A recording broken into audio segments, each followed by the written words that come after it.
Un defecto construtivo está detrás da caída do falso teito do Teatro Principal de Pontevedra e a conclusión á que chegou o Concello despois de realizar diferentes inspeccións técnicas. O que aconteceu é, e isto podemos afirmalo ao 95% con práctica seguridade, o que podemos afirmar é que había un vicio oculto na construción do teatro que era imposible de descubrir nunha inspección ocular e en ningún tipo de inspección que se fixese, só desmontando o falso teito, só desmontando estas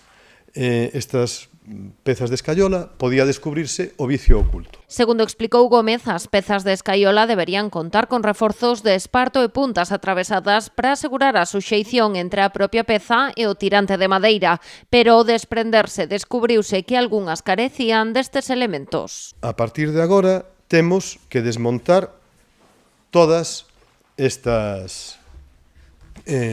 escaiola porque non sabemos se este vicio oculto constructivo refírese nada máis que a unha pequena parte ou a todo o teatro, pero por seguridade o que temos que facer agora é desmontar absolutamente todo. Esta situación obrigará a pechar o teatro ata ao menos despois do verán. A intención do Concello é contratar os traballos pola vía de urxencia. Non hai moitas empresas que fagan este tipo de traballo. Estamos estudando o mercado a ver se aparece algunha empresa que poida facer isto. E ao mesmo tempo estamos facendo un estudo acústico do teatro e do que aí hai construído antes de desmontalo para saber con que outro material poderíamos reconstruir o teatro. Agora o Goberno local traballa para reorganizar a axenda cultural que se desenvolve no teatro. Moitas destas actividades celebraránse finalmente no Pazo da Cultura, como a obra Os dous de sempre, o concerto de Bobby Martínez do Seminario Permanente de Jazz ou o monólogo de Carlos Blanco. As